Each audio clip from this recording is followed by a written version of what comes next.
SCP-080. Object Class Euclid. SCP-80 is to be contained in a 4-meter by 4-meter room with a smaller antechamber located in the south wall to provide researchers with access. On the north wall, an observation room is to be connected, overlooking the main room through a window with thick black curtains that are released only when the doctor is as the observation room is closed. No attempt should be made to remove SCP-80 from this enclosure at any time. No more than one 7W incandescent light bulb is to be illuminated in the main room at any time. Absolutely no devices capable of producing light should be brought into the room. Under no circumstances should anything be brought to SCP-80's containment room that has the ability to shroud, conceal, or otherwise hide SCP-80. Failure to hide to this result in disciplinary action. Description: it is unknown if SCP-80 has a physical mass or body, as all attempts to interact with it physically have failed and have been met with adverse effects. See Experiment Log 2. Researchers and personnel have described seeing SCP-080 as various shadows and humanoid effigies, and the only common attribute being 2 smoking eyes. It's come to the attention of research that SCP-80 induces uncontrollable drowsiness upon anyone entering its chamber. After approximately 30 minutes, any person observing it will be forced into a REM sleep and may suffer irreversible psychological damage. This effect occurs even if SCP-80 is being observed from a separate room. See Incident 81. If at any time SCP-80 finds a way to hide itself, such as a cupboard, under a bed, or covering a sheet, it will disappear entirely. Additionally, if any light enters SCP-80's containment room, the greater luminance than the produced by the standard children's nightlight, SCP-80 will instantly vanish. Both these events are considered containment breach, and any personnel responsible for this will be severely reprimanded, possibly reassigned. For all inquiries regarding the origin of SCP-80's, its procurement by the Foundation, please see attached redacted. Addendum A. On redacted 2000, Doctor and his immediate staff began complaining of increasingly stressful dreams. As he's had the most interaction with SCP-80 thus far, it has been theorized that SCP-80 is somehow capable of some type of mimetic effects on nearby personnel, even if not being directly observed. Addendum B. As of redacted date 2000, following Dr. Redacted recent suicide, all personnel located on SCP-80's sector are to keep dream journals to inform site psychologists if dreams become increasingly violent or nightmarish in nature. Addendum C. All staff are reminded that the blackout curtain in the observation room will not release, the door is not closed, and the exposure light should not exceed 30 minutes for any reason. See Incident 81. Addendum D. It has come to the attention of the senior research staff that the researchers are unable to see SCP-80 and may be entirely immune to its effects. Any personnel that thinks they are incapable of perceiving SCP-80, please report to Dr. Redacted for mandatory testing. Addendum E. It has been suggested following Incident 1 that Class D personnel be fed to SCP-80 once per month in order to neutralize SCP-80's effects on the mental health on-site personnel.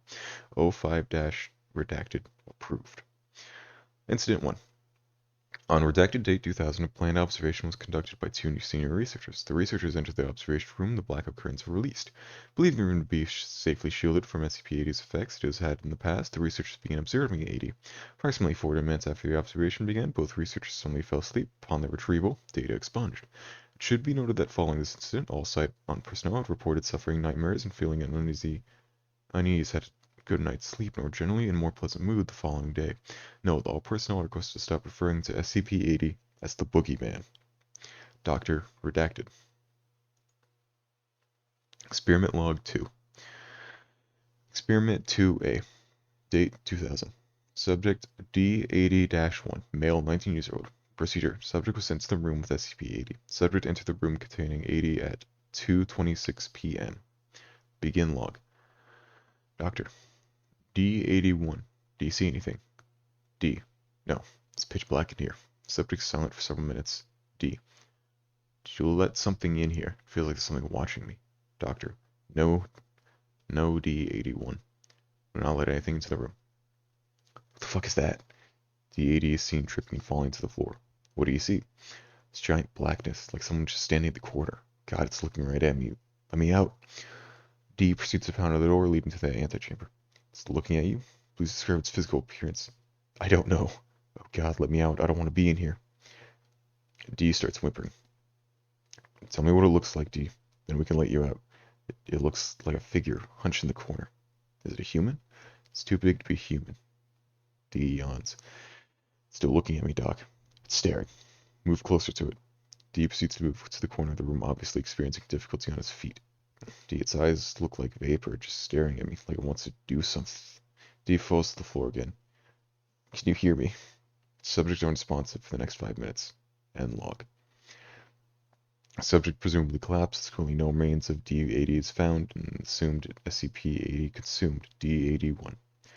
Experiment B. Date 2000.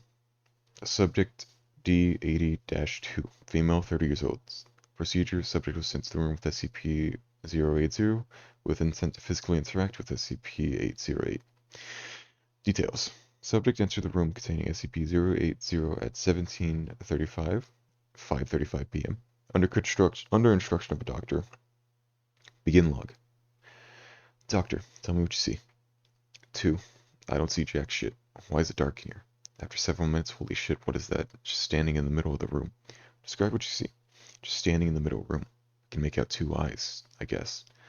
Could you please approach it and let us know if anything changes? I feel drowsy. Did you slip me something or what? Reach out and touch it. Tell me what you feel. Want me to touch that thing? Yes. Please proceed.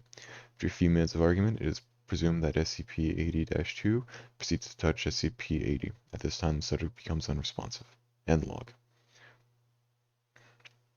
Subject was found asleep in the corner of SCP-80's containment. Subject appeared to suffer no physical harm during its experiment. Subject was interviewed after medical staff deemed D-82 to be in good health. See attachment interview log 080-1. Experiment C. Date 2000. Subject D080-3, male, 24 years old. Procedure: subject was sent to the room with SCP-080 having been given a powerful antimethamphetamine. That's methamphetamines used to keep people awake. Upon entering the room, subject was advised to tell researchers that he saw. Subject described the shadowy-like figure in the center of the room.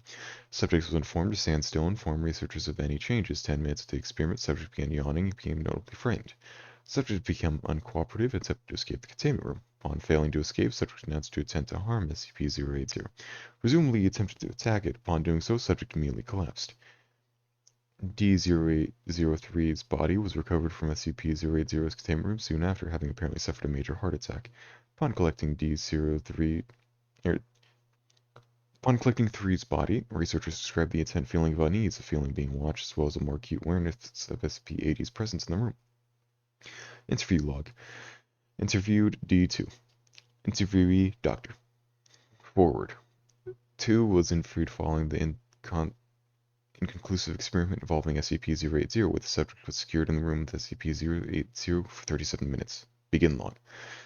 Doctor, please describe what you remember from the incident. 2. Doctor redacted later notes that 2 had a spaced out expression and tone of voice. You told me to walk over to it and touch it. I didn't want to. I didn't. What happened when you touched it?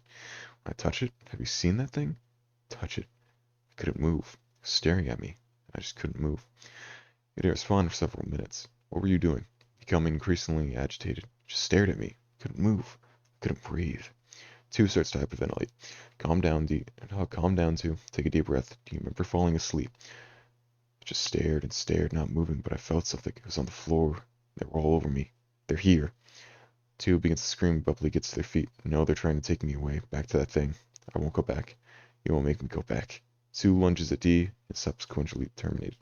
End log.